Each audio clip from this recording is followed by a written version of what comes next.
Bueno, muy buenas noches. ¿Cómo Muy le va, buenas jefe? noches. El ¿Cómo jefe le va? de gabinete.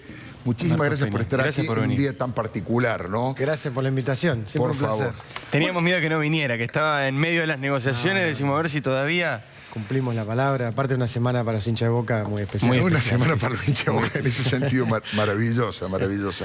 Bueno, la primera pregunta es que se desprende de un poco esto lo que yo he dicho y por supuesto está abierto para que desmienta, critique, para que diga lo que quiera, si hay un error o si hay algo que la interpretación no corresponde. Pero la primera pregunta es, ¿va a haber algún tipo de convocatoria por parte del presidente Macri a un diálogo de todos los sectores? Bien, primero comparto en muchas cosas el análisis, podemos discutir algunas cosas puntuales. Sí, pero, sí, con mucho gusto. primero que siempre creímos y apostamos al diálogo. Creemos que es la única forma de gobernar en una democracia y mucho más en una democracia que tiene una particularidad muy grande, este mandato que nos toca liderar, que es que por primera vez en la democracia argentina un gobierno gobierna con minorías en ambas cámaras. Y eso lo hemos tenido en cuenta permanentemente y se ha logrado, creo, un extraordinario año legislativo de acuerdos de temas muy complejos, porque Sí. recordemos en su momento la discusión de los holdouts o la discusión hasta hace muy poquitas semanas del presupuesto, temas estructurales que hasta otros que por ahí tienen menos visibilidad, como la ley de fragancia o la discusión de la ley de acceso a información pública, entre otras cosas. Creo que en ese sentido, ese es el espíritu que vamos a siempre pregonar y que siempre vamos a apostar a ese camino. Lo que creo que hubo es una discusión acá, y sigue habiendo todavía una discusión respecto a cómo se dan algunas discusiones. Creemos que la discusión, particularmente de temas tributarios y de temas fiscales, tiene que ser con la mayor de las responsabilidades.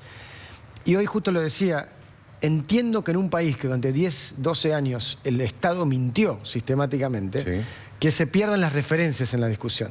Ahora, hoy tenemos en la FIP una persona de muchísimo prestigio como Alberto Abad. Así es. Tenemos en el INDEC a Jorge Todesca, que está justamente saneando y dando estadísticas. Tenemos un presupuesto público debatido y también se votó un proyecto muy importante, crear una oficina de presupuesto en el Congreso, que es una vieja demanda que va a mejorar la calidad institucional.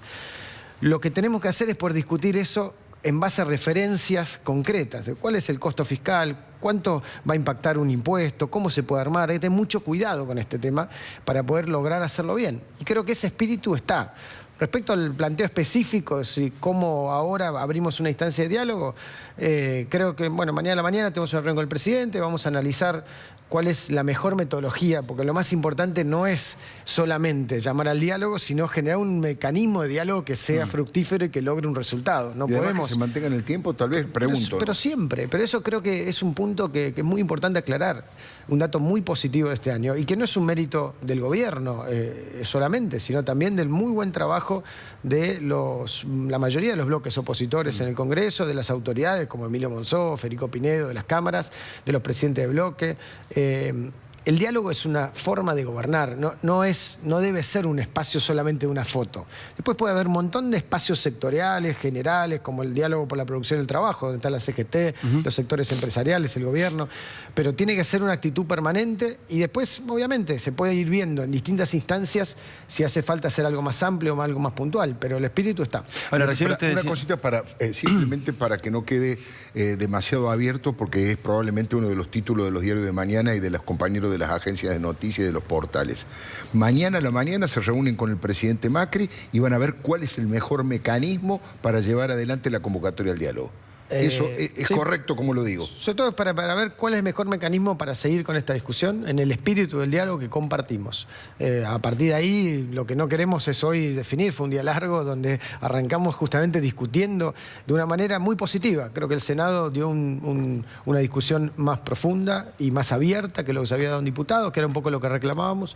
Y en ese sentido, tenemos la posibilidad de mañana en la mañana poder analizar en forma conjunta cuál es la mejor forma, tal como dijiste hace un rato en el Ministerio de Trabajo. En realidad se juntaron varios dirigentes sindicales con Triaca y con Quintana para poder bajar la pelota, sentarnos a charlar. Estamos todos de acuerdo en el camino hacia donde tenemos que ir, que es un poco lo que vos planteabas. Si hay fallas en el proceso que nos llevó a una mayor polarización de la necesaria, entre todos tendremos que sentarnos y lograr cumplir los objetivos que tenemos. Ahora, ¿mañana a qué hora? Esa también es la pregunta, ¿no? Porque está, claro, porque está el ultimátum, está el ultimátum de Pichetto, ¿no? Que dijo, miren que si a las 11 no tenemos una respuesta, vamos con el dictamen y la semana que viene, el miércoles que viene, aprobamos lo que vino de diputados. El diálogo es permanente y creo que más allá de los horarios o no horarios, lo importante es, tal como ocurrió hoy durante todo el día, mañana habrá más diálogo y insistimos en este punto.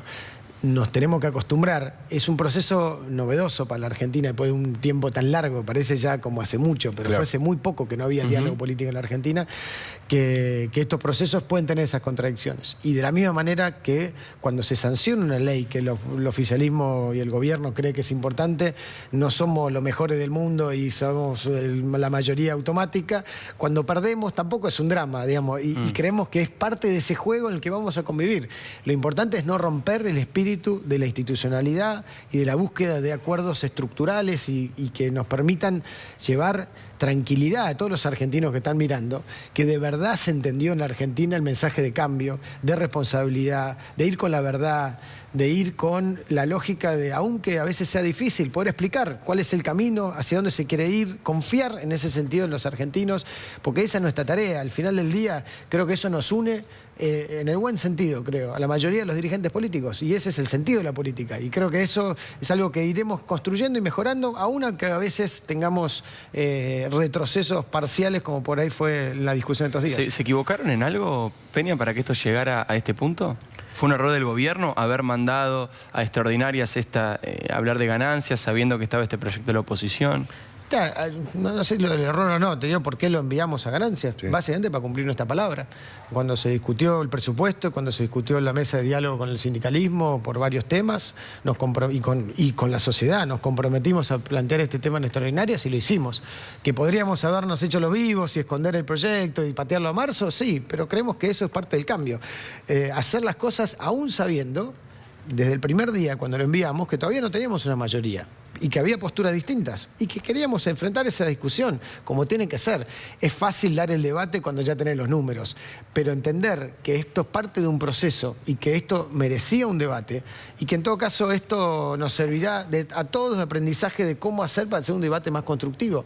Creo que eso es parte del proceso en el que estamos, pero no nos arrepentimos de haberlo enviado a extraordinarias. De vuelta, peor hubiera sido para nosotros faltarle la palabra en el diálogo que teníamos con el sindicalismo, con los sectores de la oposición que votaron el presupuesto y con la propia sociedad. Ahora, va a costar, me parece, recomponer la situación personal. El presidente llamó a Sergio Massa impostor, usted le dijo que era el dirigente menos confiable del sistema político. Hay que volver de eso, ¿no? Yo sé que son dirigentes experimentados, pero hay que volver de esas dos calificaciones.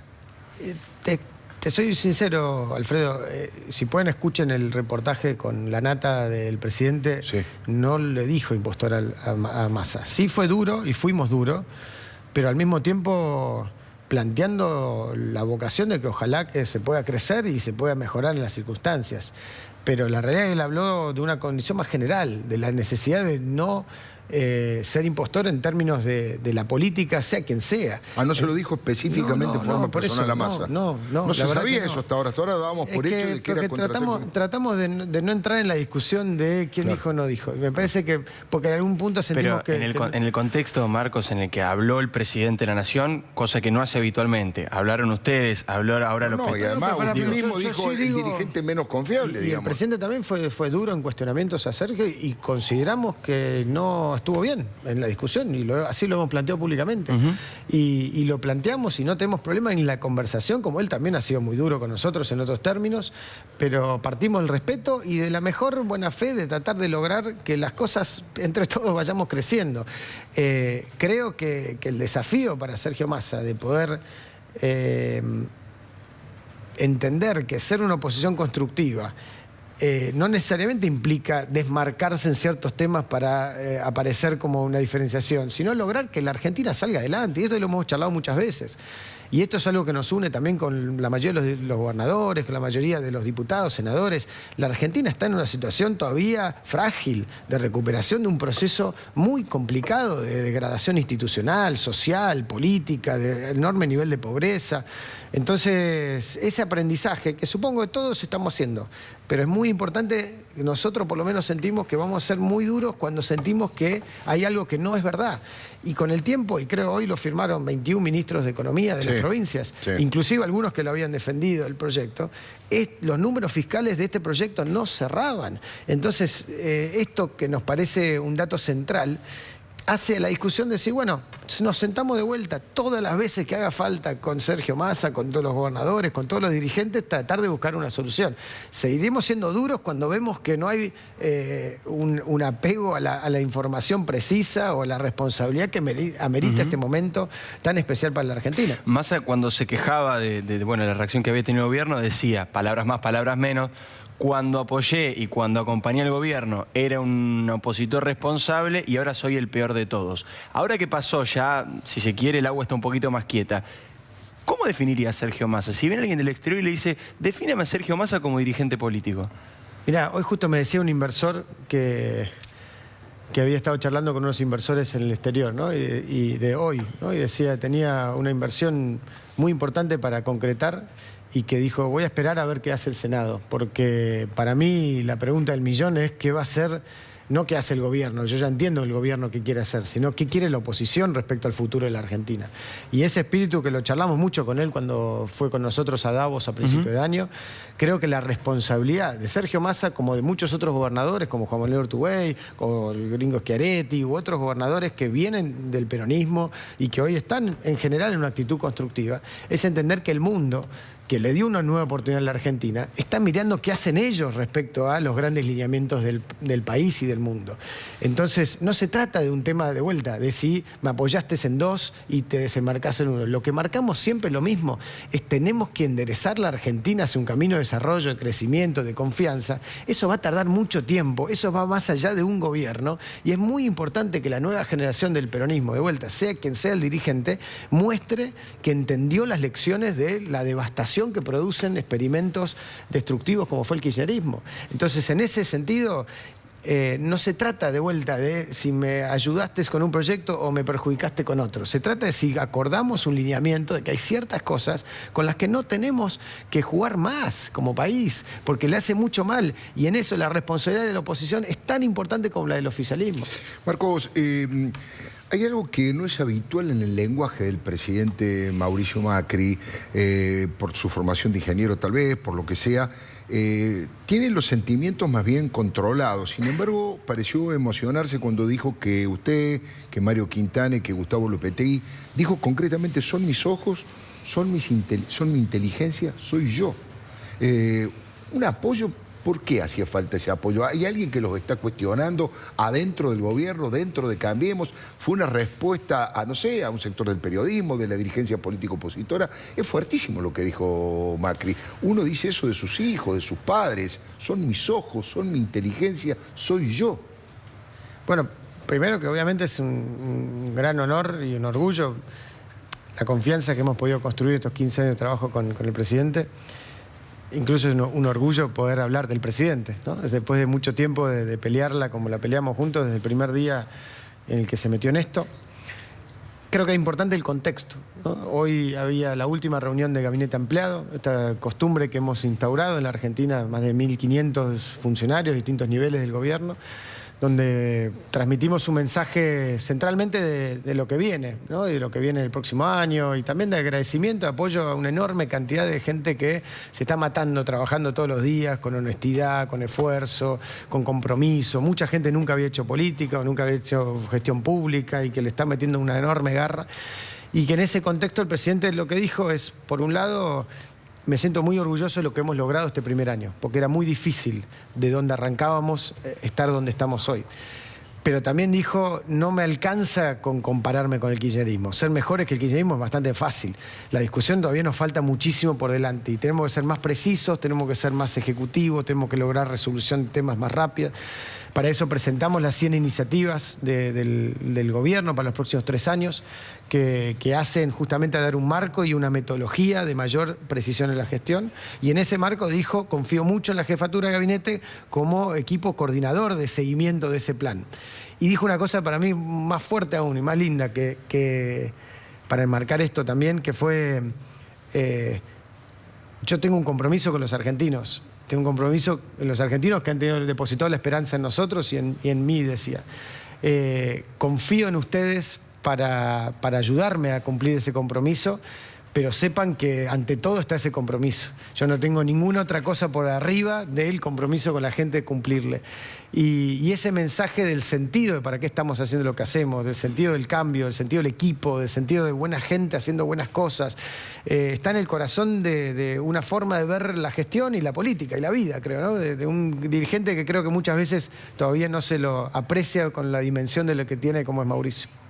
Recién usted hacía referencia a que justamente habilitaron el debate en extraordinarias de ganancias para cumplir una promesa y ahora habla del compromiso con la gente. Sin embargo, en campaña hay un spot, nosotros lo mostramos el martes pasado, en el cual Mauricio Macri dice: en mi gobierno ningún trabajador va a pagar ganancias. Y esto hasta ahora no está pasando, de hecho se está dilatando el debate de ganancias, no aparece esta solución, digamos, se sigue pagando ganancias, se sigue tributando ese impuesto. Vamos, ¿por qué pasó eso? ¿Por qué no se cumplió con esa promesa? Primero que hay varias cosas ahí. Primero que en el primer año de gobierno nosotros hemos mejorado la situación aumentando un 100% el mínimo no imponible, aumentando hasta un 8% el salario de bolsillo a todos los que contribuyen en ganancias, con un costo fiscal de casi 50.000 millones de pesos, después de mucho tiempo en el que no se hacía nada. Eso es cierto, pero en el spot Macri decía: ningún trabajador va a pagar ganancias. Sí, ahí viene el segundo punto. Nosotros seguimos con un segundo planteo que viene para este año, que tiene que ver con mejorar las escalas, en un marco, como se planteaba antes, de gradualismo. Nosotros hemos planteado un camino hacia todas las promesas que estamos planteando, algunas se han hecho desde el primer día, otros se van haciendo gradualmente, pero en el contexto de la baja impositiva más importante que se haya hecho, al menos en muchísimo tiempo en la Argentina, casi 1.6 puntos del PBI se bajaron de impuestos este año, en un contexto de déficit fiscal, un contexto de recesión, un contexto desafiante, porque creemos que ese es el camino.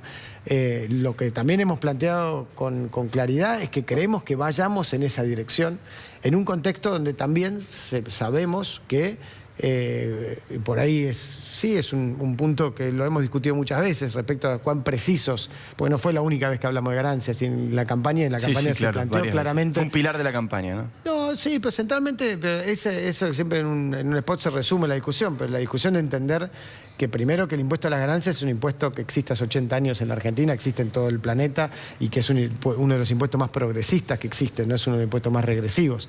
El impuesto regresivo es la inflación, por ejemplo, que es o el IVA. O el IVA, por ejemplo.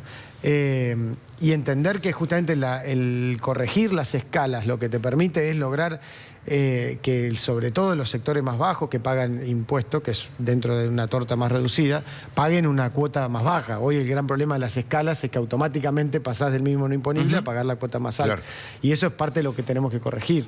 Y es hacer un impuesto de las ganancias más justo y más equilibrado. Y por eso fue un problema de precisión en ese spot, pero que creo que en la explicación más larga en la campaña se fue haciendo. Usted recién dijo ser mejor que el kirchnerismo es fácil, era fácil. Yo creo en lo institucional, sí, han cumplido, son claramente mejor que el kirchnerismo, es un gobierno que dialoga, que no aprieta periodistas, que genera posibilidades de reinserción en el mundo, que no es autoritario. Ahora, en el plano económico, inflación, desocupación, recesión y consumo son números peores que los de Cristina. Esa es la verdad. Depende del número, veamos qué número. Primero, digamos, pobreza hay más. La ocupación no se medía en la Argentina, por ejemplo, ¿no? Y hoy por hoy se mide, y si vos mirás la tasa de ocupación es exactamente la misma. Está bien, pero se ha destruido más de 100.000 empleos en este año, eso es información del INDEC, digamos. Sí, por supuesto, pero a ver, primero digo que es un dato no menor que podamos tener estadísticas, porque no teníamos ni estadística de pobreza, ni estadística de inflación, ni estadísticas de empleo. Segundo, nosotros recibimos un contexto económico cuyo objetivo principal en noviembre, cuando hoy lo repasábamos con Quintana y Lopetegui, era hacer un cambio de régimen económico sin una gran crisis económica. En un país que tenía las variables económicas que recibimos, siempre en nuestra historia terminábamos en un gran colapso. Eso se evitó. Hoy lo que hemos tenido es una recesión que es muy parecida prácticamente en todas las variables a la recesión del 2014. Lo cual no quita que obviamente generó un año de transición duro para el bolsillo de los argentinos y un año duro en términos del impacto en todas estas variables. Lo que también es importante es entender que si miramos la famosa discusión del primer semestre y del segundo semestre, claramente hubo dos momentos económicos distintos. Un primer semestre que en ese sinceramiento y en ese ordenamiento de la economía se generó el mayor nivel de inflación, el mayor nivel de presión sobre el salario. Hoy encontramos un segundo semestre donde el salario le gana a la inflación, donde la inflación va a estar en un promedio en torno al 1.5 en este segundo semestre, donde vemos una progresiva mejora del empleo en cada mes, según los datos oficiales, donde vemos una progresiva mejora de la inversión en varios sectores, como es energías renovables, como es el campo, como son otros lugares, un avance muy importante de la obra pública, lo cual nos lleva a estar muy confiados en que el 2017 va a ser un año de crecimiento, después de varios años sin crecimiento. Entonces, poder juzgar toda una realidad económica de un gobierno por este primer año, creo que puede ser un poco parcial. Cuando veamos la foto completa de los 2 años, vamos a ver claramente una mejora por una razón central, que está en este concepto de la esperanza que está tan fuerte hoy en la Argentina. Que si bien fueron recesiones parecidas al 2014, son recesiones que tienen una gran diferencia, que hoy la Argentina hizo los deberes para empezar a crecer. Hoy podemos acceder a un costo de capital mucho más bajo, tenemos acceso a mercados, tenemos la posibilidad de tener una obra pública honesta, transparente, que empiece y termina en término, cosa que era muy importante, la posibilidad de tener la reparación histórica de los jubilados, que hace que hoy una enorme cantidad de jubilados que estaban siendo estafados por el Estado vayan a cobrar sus juicios, con lo cual estamos confiados que la esperanza del crecimiento se basa en que claramente estamos yendo por el buen camino en lo económico. El presidente primero y luego usted calificaron el gobierno con un 8. A partir de esa definición del gobierno, casi todas las consultoras y encuestadoras de la Argentina salieron a la calle a preguntar. Leí 4 o 5, no me quiero equivocar, creo que fueron 5, y todas coincidían en que en general el promedio que le ponía la gente al gobierno era de 5. ¿Por qué esa diferencia de 3 puntos entre lo que ustedes perciben y lo que recogieron algunas encuestas de opinión de que percibe el promedio de la gente? Es interesante, creo que hay un primer punto que el promedio hoy en día es un poco engañoso, considerando que hay una parte de la población que tiene una mirada que marca un 0 o un 1 al gobierno, ¿no? Aquellos que creían que con Cristina Kirchner estábamos bien, que es un porcentaje relevante de la sociedad. Más del 20 ponía el 1%, el 1 de calificación. Más de un tercio de la sociedad que tiene una mirada muy crítica de nuestro gobierno, lo sabemos, lo vivimos, lo conversamos, conocemos amigos que tienen esa mirada. Y después hay gente que nos ha acompañado, que es votante y demás, que estaba más cerca del 7 del 8. Y después puede haber votantes que esté en el promedio. Creo que es un juego siempre engañoso, el del puntaje, y nosotros mismos lo reconocemos. Hoy el presidente lo decía también en esta charla de gabinete empleado, decía, nunca caí en el juego del puntaje, pero estoy muy convencido de lo que hice porque estoy convencido del esfuerzo y del trabajo y lo difícil que era la tarea que teníamos este primer año. Y si charlamos, y creo que lo charlamos hace un año, las preguntas que hablábamos hace un año, casi todas eran, pero ¿es posible gobernar sin mayorías? ¿Es posible gobernar sin gobernadores? ¿Es posible gobernar sin los sindicatos? ¿Es posible reconstruir confianza del mundo? ¿Es posible salir del default? ¿Es posible salir del cepo? ¿Es posible pagar a los jubilados? ¿Es posible bajar la inflación? Y todas estas preguntas hoy tienen una respuesta afirmativa. Y en esto vuelvo al punto anterior, esto no es un tema de, sabemos por un lado que el país no está en 8 puntos, está muy lejos de eso. Por otro lado, sabemos que no nos conformamos con esto. Si nosotros gobernáramos los 4 años como gobernamos este primer año, no alcanzaría una buena calificación el gobierno. El gobierno tiene que aprender, tiene que crecer, tiene que mejorar, tiene que ser más preciso, más vertical, resolver más temas, cada año un poco mejor. Y a veces es una exigencia muy grande, pero bueno, es la exigencia que te pone, la esperanza que te deposita la gente. Y al mismo tiempo, perdón, redondeo con esto, se basa en la confianza en los argentinos, porque nosotros podemos hacer lo que estamos haciendo y la Argentina está saliendo del lugar donde está saliendo, generando un enorme interés y admiración en un montón de lugares del mundo por la fuerza de los argentinos, por esa valentía de poner el hombro y decir, entiendo, comprendo de dónde venimos y el camino que tenemos que hacer, pues sabemos que este es el camino que hay que recorrer. Hay que decir que, tal como lo habíamos prometido, ya están en nuestros estudios otros 2 de los pilares que tienen que ver con lo que ha pasado en el día de la fecha y en los últimos días. No solamente el gobierno representado por Marcos Peña, el jefe de gabinete, sino está el gobernador de la provincia de Salta. Jugaron un rol muy importante los gobernadores en el día de la fecha. Está aquí Juan Manuel Urtubey y está también la diputada, la jefa del bloque del Frente Renovador que lidera Sergio Massa, Graciela Camaño, con nosotros. La verdad que habría miles de preguntas para hacerle. La última tiene que ver con algo de mucha actualidad que supongo que no le habrá gustado demasiado al gobierno, que es que el fiscal Guillermo Marijuán impulsó una denuncia contra el presidente, contra usted y contra otros funcionarios por el tema del decreto de necesidad y urgencia para habilitar a los parientes de los funcionarios para que participen del blanqueo. ¿Qué cree que ha pasado con eso? ¿Por qué no lo resolvieron en el recinto, en la ley, y lo tuvieron que hacer a través de un decreto de necesidad y urgencia que ha generado en determinados sectores cierta sospecha? Dos cosas. Primero, que como hemos dicho con todos los temas, nosotros no nos vamos a enojar con la justicia, no nos vamos a pelear, no vamos a acusar de nada. Estamos abiertos y transparentes y muy tranquilos con todas las decisiones que hemos tomado y también con esto. En este punto hay un decreto reglamentario que lo que precisa es que los familiares directos que tengan propiedades que puedan garantizar, certificar que fueron previas al rol de su familiar en la función pública, puedan entrar al sinceramiento fiscal por un tema que creemos que no contradice el espíritu de la ley, que plantea que los familiares directos no participen del blanqueo. En este caso creemos que es una situación que es perfectamente compatible. Entendemos que hay visiones distintas, pero es una discusión en todo caso técnica, entendiendo igual que esto siempre se refiere a los padres y a los hijos, creo que es. No los hermanos y los parientes ya estaban incluidos en la ley para cualquier concepto. Acá estamos discutiendo. Y otra cosa que es muy importante, a veces se mezcla esta discusión con que si la corrupción o corrupción. Estas son discusiones que me parece que tienden a buscar confundir, porque ninguna persona que se atenga al sinceramiento fiscal está discutiendo una cosa que no tenga que ver con lo impositivo. No está discutiendo sobre su patrimonio o cómo hizo su patrimonio, digamos. Eso me parece que a veces se pueden confundir las cosas.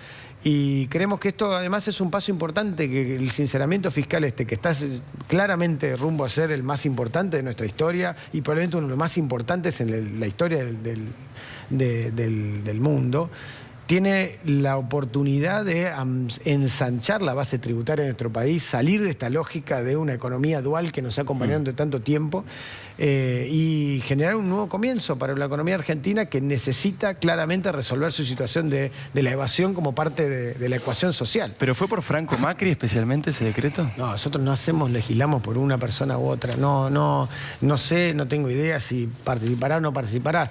Lo que digo es que se planteó una herramienta que consideramos que es compatible con el marco de la ley y que claramente tiene un espectro muy acotado respecto a propiedades de familiares que puedan justificar que tienen que ver antes con la función pública de su hijo.